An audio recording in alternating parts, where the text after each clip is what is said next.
Welcome to the Narcissist Slayers podcast with your hosts, Hope Jay and Lynn Catalano. Every episode, we focus on recovery from narcissistic abuse. We talk about topics that we believe will help people to identify signs of abuse, learn strategies to cope, and most importantly, how to heal and move forward from narcissistic abuse. We are both survivors of narcissistic abuse ourselves, lawyers, and one of us is an author. Well, thank you, Hope. My book, Wrecking Ball Relationships, How to Identify, Live With, or Leave the Narcissist in Your Life, is available in many places, including my website, lynncatalano.com. Because we have been in your shoes, we know how difficult this journey can be. That is why I founded the Center for Hope of Western New York, a nonprofit organization which provides education, support, and advocacy for survivors of narcissistic abuse. You can find out more about the Center for Hope at centerforhopewny.org, and all donations are gratefully welcomed and tax exempt. Please follow us on X and Instagram at NarcSlayersPod, and also on Facebook, TikTok, LinkedIn, Spotify, and YouTube, the Narcissist Slayers Podcast. You can also email us directly with your questions at narcslayers@centerforhopewny.org. Welcome back to the Narcissist Slayer. I'm your co-host, Hope J. And I'm Lynn Catalano. And today we are so happy to have Jennifer Stergion as our guest. Jennifer has 4 degrees, including a master's in criminal justice and a Juris Doctor with concentrations in international law and civil litigation. She's a New York State administrative law judge. She's the owner of Stergion Speaks, a media and public speaking company. She's the owner of a glamping business, a glamorous camping experience that is truly the place you want when you need to rest and reset. I've been there, it's wonderful. And the reason why she's with us today is because she's the author of her first book, Refining Rust. Woo! And it's a book that guides first-generation professionals from challenging backgrounds who are navigating social professional spaces for the first time. Welcome, Jen. And also, thank you. Jennifer is a very close friend of mine, and we're so thrilled to have you here today. Thank you for having me. Special day with 3 female attorneys. Yes, yes, absolutely. So Jen, I asked you to be a guest on our podcast because I really think that your book will resonate with our listeners. I have a little sort of excerpt here that I think I got this straight out of your book, is to serve as a roadmap to help you navigate uncertain terrain in interpersonal professional relationships. This book also looks at the very real issues of systemic racism, sexism, poverty, imposter syndrome, trauma, and code switching. So, I'm going to just start with the basics. Okay. What inspired you to write this book? So I ran for a political office several years ago, and before that I was in graduate school, and as a new lawyer you get invited to a lot of events, like a lot of really fancy events that are kind of high-end. People buy tables at fancy events, and you have to navigate a room, and I would show up and just smile. And how do you know how to move through those spaces and places if you did not grow up with that, if you grew up in poverty, if you grew up not knowing where the fork was, if you didn't have that kind of self-confidence inside because that was never instilled in you, or that was taken away from you through experience and emotional wear and tear, so to speak, and how to kind of build mindsets and then move into those spaces, not just to try to get connections or networking or mentors, but to be able to feel confident in those spaces and leverage those spaces to further your career and make meaningful relationships from there. So Jen, then really, I think, maybe I'm paraphrasing a little bit here, but it sounds like you wrote this book for people who, for somebody like you, who you were, and to sort of reach out and lift other people up. Absolutely. I was very, very lucky that there were a number of people early on in my career who saw a lot of potential in me, and in my academic career who saw a lot of potential in me. There are 2 things that I can credit with where I am right now, other than my mentors. 1, it's Vogue magazine, as funny as that is. And 2, I had an absolute love of reading. So I would read everything. So I grew up poor. I grew up from a very challenging background, but we always had Vogue magazine in the house. So I would read Vogue, so I learned about fashion and culture and art. So I knew that there was fashion and culture and art, and I would learn the background stories of these models and artists and culturally important people, and they came from humble means. I'm like, well, I come from humble means, so I can be that. Right. Wow. And between that and having just being surrounded by books all the time and having the privilege of coming from very intelligent people who were maybe very deeply flawed who were around me, and having those kind of skills. I knew that education was a ticket to something, didn't know what, and I knew that there was a way to kind of refine myself so I could move into these spaces. Hence, refining rust. Yeah. So if I could ask you, besides Anna Wintour, obviously, Right. who else is the audience for the book? So the audience is really intended for people who are going into the schools or coming out of like academic settings or coming into academic settings. If you're a first generation college student or you're a first generation professional, you have no idea how to work in those spaces and interact with people. Right. And a lot of people, if you were like me, were extremely well read, but you had never used those words or heard those words out loud. So you are using those words appropriately, but maybe mispronouncing them, or you are trying to figure out all the hidden rules and norms that are in places and spaces. And there is endemic racism and endemic sexism in a lot of these structures, which is why it's important that we have, organizations like the Hope Center, Center for Hope, that can build up women and all these other great organizations that build up women, because it's a safe space to make mistakes, social mistakes, so to speak. Right. So this book is generated from that place. Correct. And I was really lucky that I had people who would walk me through a room or who would call me in advance and say, I heard you were wearing whatever at this place. Don't do that here. Or you may want to think about talking to this person or that person, or this is how you speak to those people, and this is why this person might be important for you. So it wasn't like a predatory kind of go talk to that person, but it was this is why your space here is important. And by the way, here's why you're here, because there's some exchange here as well, to talk about those things and bring certain things to the table. And if you're at the dinner, you're invited to sit at the table. That's very true. So Jen, I think I'm gonna try to make that segue between the book and our listeners. Absolutely. So I think a lot of people, like women, particularly women who are coming out of abusive relationships, they are starting over. Right. And maybe they don't, maybe they don't believe in themselves, and they haven't been out in the workplace for a long period of time, and they're in a position where they are having to start fresh after having been in a horrific space with a emotionally abusive person, and they're frightened and they're scared and they're unsure, and they have a lot of doubts, and that's one of the reasons why I thought that this book would really resonate with people who are, they want to get back out into the workforce, but they're not sure how to do that, that kind of thing. But also, I think another reason why I really wanted you to come on this podcast and talk to our listeners today is because I think that there's a universal kind of truth here, and as far as people who grow up in abusive or neglectful families tend to have a lot of shame, right? And you speak a lot about your early life in this book, right? And I think it's a very for people who might want to see themselves, and because to me this book is about hope, right? This book is about inspiration, but you started from nothing, and you started from a place where you didn't believe in yourself. You speak about your early life growing up in poverty and neglect, which caused you to feel a profound sense of personal shame. And I had a quote that I put, that you wrote, I suffered under the crushing weight of shame and my very humanity. That's so powerful, so powerful.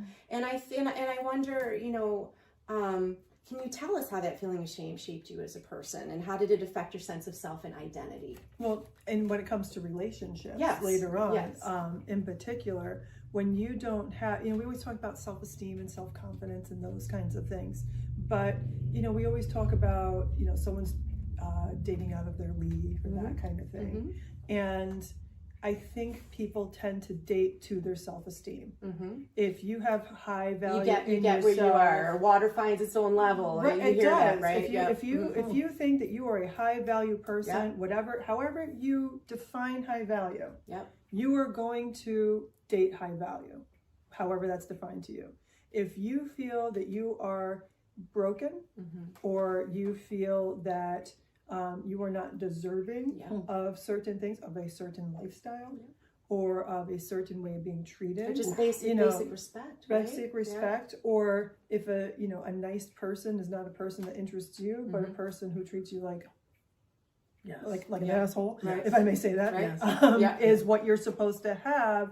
Yeah. Those kinds of mindsets need to shift. So you are like, why wouldn't you be deserving, and fix that? Why wouldn't you want someone who's nice? And that's all like deep in the childhood trauma, right? Yeah. And with coming from the sense of shame, I would have someone, I think I've heard you use the term love bomb, right? So someone who loves bombs you, who comes from a place of space of maybe wealth or maybe influence or power or whatever, and then they throw all this love on you, and that you're great. They put you on a pedestal. It's not love, but yes. Right. Yeah. Yes. So what feels it's manipulation. Like it's Yeah. manipulation. But you're susceptible when you are you have very so low. I refer to it in the book as prostitution, because it is, you are giving something in exchange for something, and you're giving the power and control over your self-worth into someone else's hands, so you receive what feels like love. Right. And when you are have come from a place where you feel ashamed, like a lot of it happens in child abuse or child sex abuse. A lot of people feel feelings of guilt and shame, which kind of goes on them, or domestic violence or any of these other things, or poverty. And you feel safe and you tell all your secrets, and all of a sudden they start dropping little things in public, like, oh, you know how people are when they, like that kind of thing. So you know what they're talking about, but they're not saying it. So they still look like a funny person, good person, whatever. And you're getting gaslighted through the whole time in broad public, and you're sitting there shrinking and shrinking and shrinking and shrinking. But because you have this sense of shame about your history and background and what has happened to you, you don't step into your own power. You hide from your history, and you allow someone to shrink you even more. And it's so easy for that to happen. Very powerful, and I think a really insightful explanation is because I talk about this a lot, that and this is not victim blaming at all. No, not at all. But people need to understand and have some self-awareness around their own trauma to be able to recognize their part in some of this. And I think you just explained it beautifully. Thank you. Yeah. Thank you. When we talk about trauma bonds, when we talk about being in any kind of a toxic relationship, not only is it difficult to leave, period, but it is so difficult because fear, shame, embarrassment, guilt, they're all wrapped up in this all pain. right there. And so, you talk about this. Can you give our listeners just a little insight as to how to resolve this, how to really come to terms in your own healing journey? Right. That's an excellent question. And I think, everyone's journey is a little different, right? But I think the most important thing, we use this in drug courts and in the treatment courts, is people, places, things. And one of the first things that narcissists do is, or anyone who's in that power control dynamic, is they cut off the most important people around you. Right. Social isolation. And it's subtle. Well, you should spend more time with me. I want to spend more time with you. Or, that person, remember that time that person said that and you told me that bothered you? And then you just start kind of scooping and carving away that person away from their life, right? That's and exactly so one of the first things is, during that initial split, and we can, I think, know and acknowledge that the most dangerous time for a person to leave somebody, or excuse me, the most dangerous time for a person in a dangerous relationship is when they're leaving. Because that's when the need for power and control ratchets up.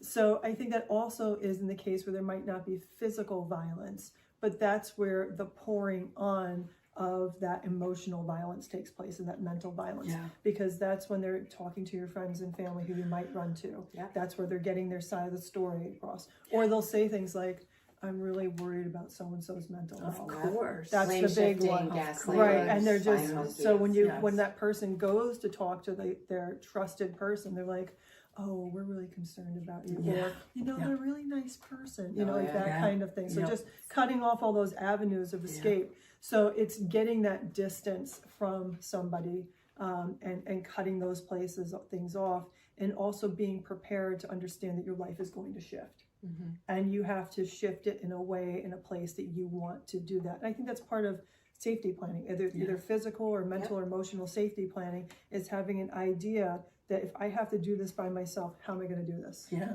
Did you find that you had some kind of support network? My friends were amazing, and I chose I've lost everything I've had probably 3 or 4 times from different toxic situations.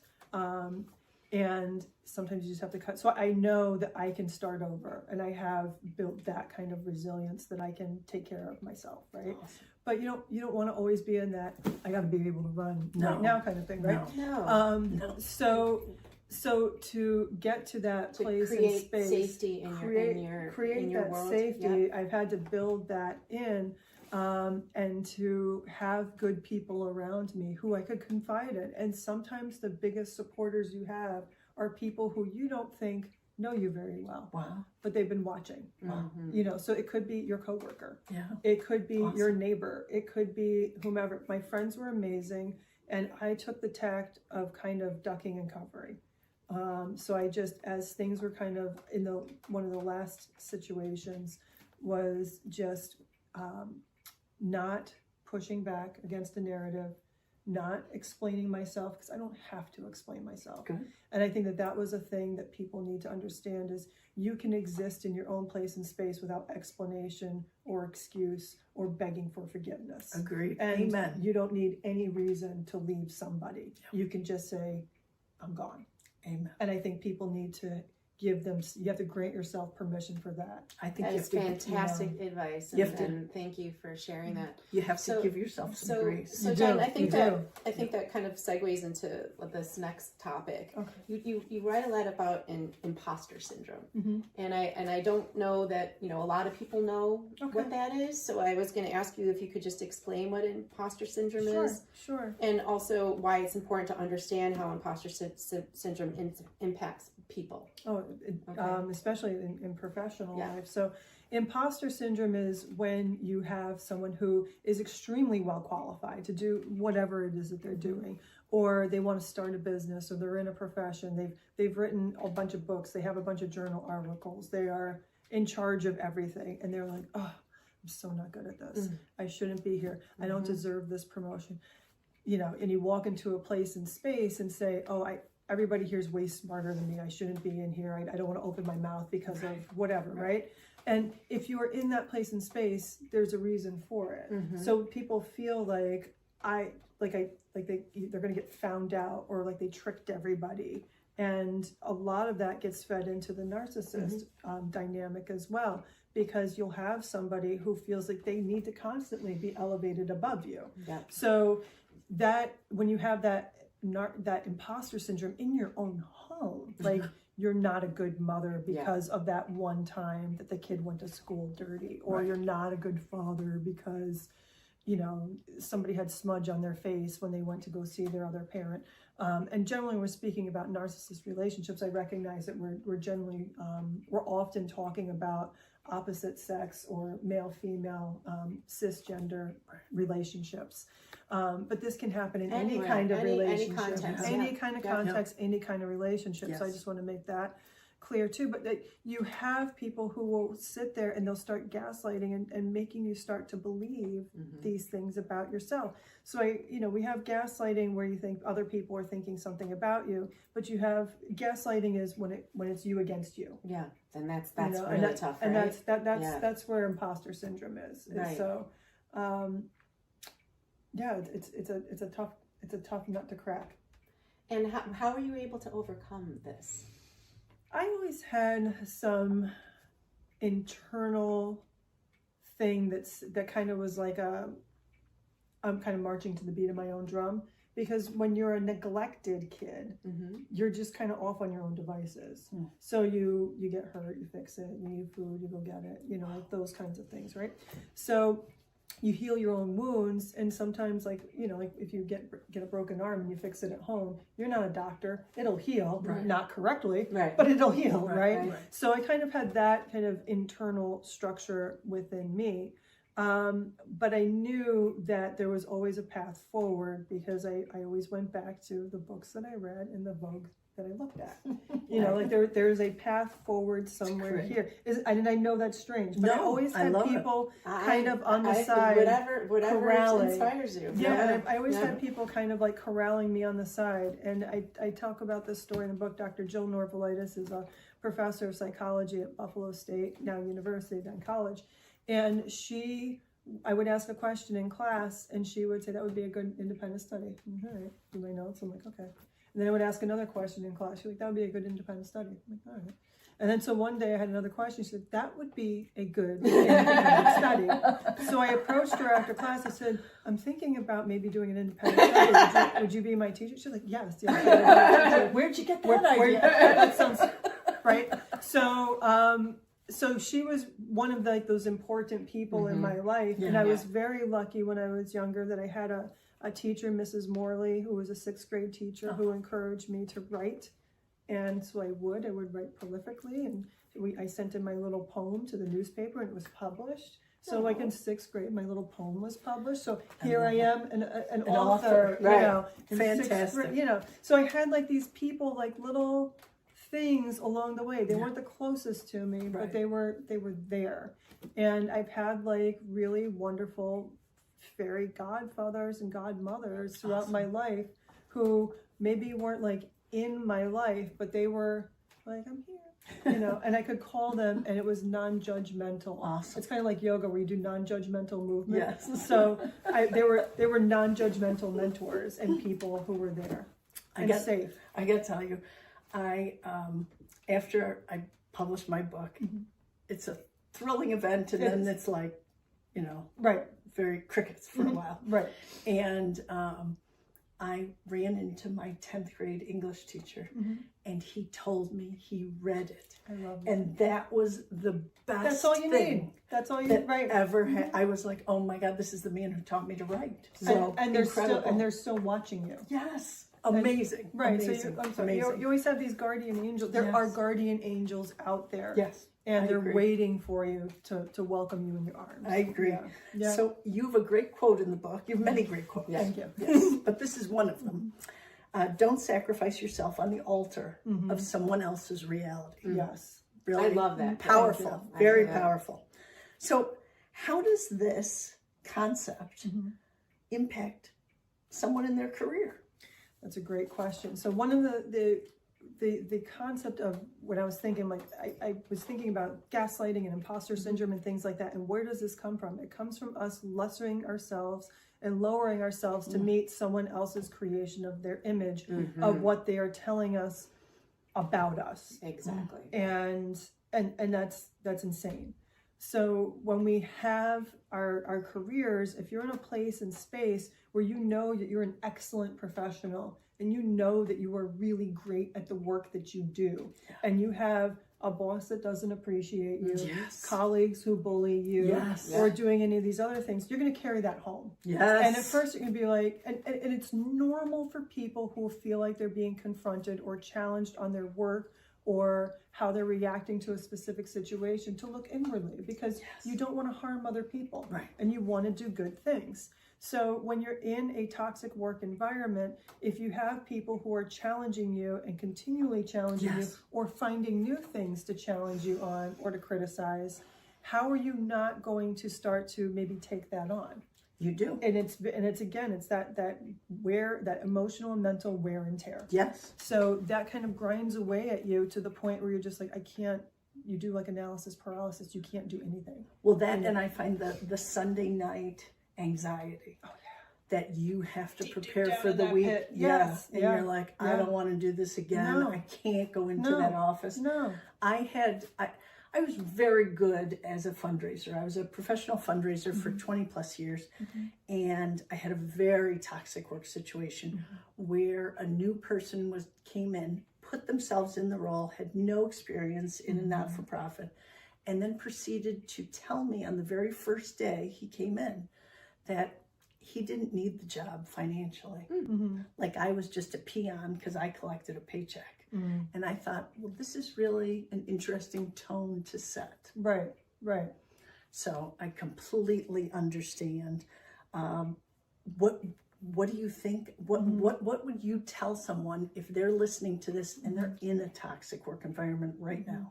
It's one of those places, people, places, and things, situations. Now, not everyone can pivot to a new job right away. Right. And it's very hard when you have stable work, a good income, you've got benefits, you have people relying on you. Yes. Yeah. It can be very hard to break through with that. Yeah. But if you have a skill set, like a lot of lawyers have a skill set, doctors have a skill set, artists have a skill set. There's so many people with skill sets who can actually start their own business, which is a whole other level of confidence that's required. Yes. But there are other places and spaces for you.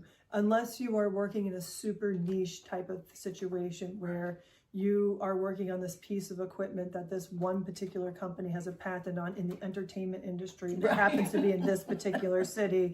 And there's going to be another job for you somewhere. Now, it becomes difficult if it's like a close family friend got you the job, or you have a close family member, or it's, your parents' company or whatever. I mean, that's a different dynamic. That's a very different thing to deal with. Yes. But it's also a totally legitimate thing to say, you know what, this isn't working for me. I'm going to go find something else. And you can retool, go back to school. If you need that like little buffer to make it softer when you have those dynamics, you can do that too. You don't have to jump directly to, your grandfather's competitor's company. You can go take a time out and go to another training and then go to grandpa's competitor's company. I think that's a really important point though. People need to not be afraid to pivot. Right. And you cannot tolerate that kind of depression and anxiety on a daily basis, 40 hours a week. Right. So right. I agree. I agree. So Jen, I wanted to talk a little bit about the self-love. Yeah. It's something that you do address in your book. And again, this is another beautiful quote. We got to keep pulling them out here. You say self-love is like a diamond. The more facets you create, the more revealing your sparkle and shine will be. One of the concepts that you explore in this book is that it's hard to receive what you want when you didn't get what you needed. Absolutely. And I think that many people in abusive relationships find themselves in that exact situation. And so I was wondering if you might be able to just expand on that thought. Sure. So when I was thinking about the not getting what you're needed, I was really thinking about people in their childhood situations who, I go back to this idea, how do you know a thing is a thing unless someone shows you that this is a thing? That's right. And I talk about pulling up to a stoplight and I saw one of those big McDonald's signs and there was one of those big trucks that had the arm on it and it was sitting there and the sign was open and somebody was changing the light bulb. And it never occurred to me that was a job that you could have. Like you could have a job driving the car, you can have a job opening up the sign and changing out the light bulb. So how do you know what real love looks like and what real love should feel like if you've never received it? How do you know that thing is a thing unless you've been presented with that thing before? So if you haven't been taught those skill sets, or if you've been taught, or that emotional and mental wear and tear kind of grinding down where you shouldn't put on your own oxygen mask first. Right. You shouldn't take care of yourself first. You're being selfish if you do this. If you're being, why would you want to be treated well?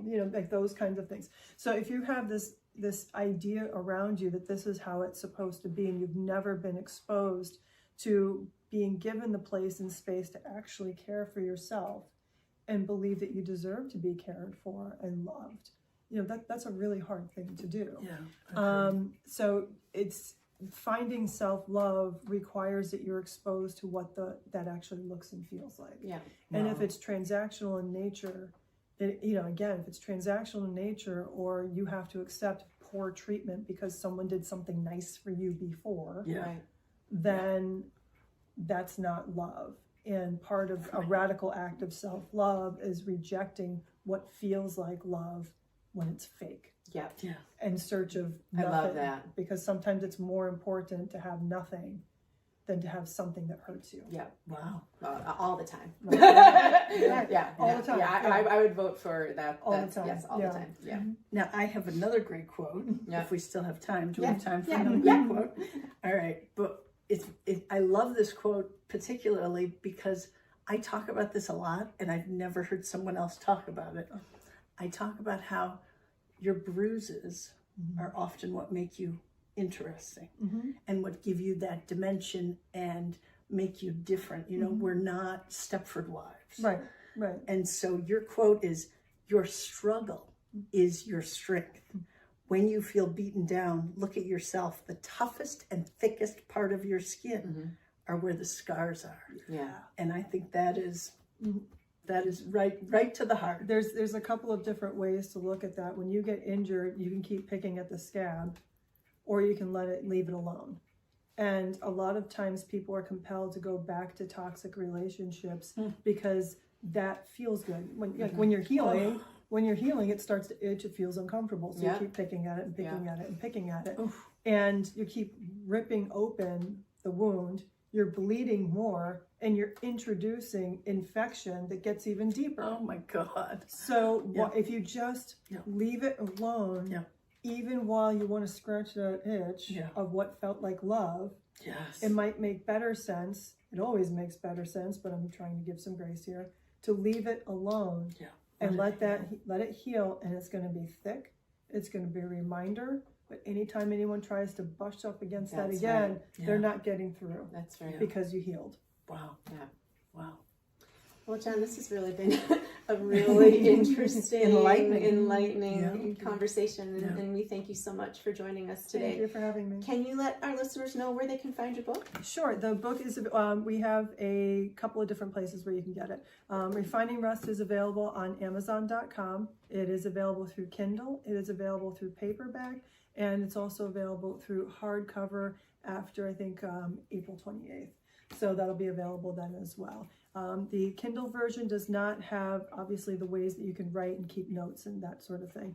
The paperback version and the hardcover version have guided exercises, and they also have places where you can take notes. Nice. Some people learn better, retain better, and need reflective spaces. It's not a journal per se, Yeah. but it's more of a place and space where if something, I think the word inspires gets a little overused, but if there's something that is in your mind that sticks out and you want to lock that in, the book has spaces so you can do that. Great. Right. Great. Okay. Well, thank you so much Thank again. you. Thank Thank you, Thank everyone, you. for joining us today, and we look forward to seeing you next month on the Narcissist Slayers. Thank you.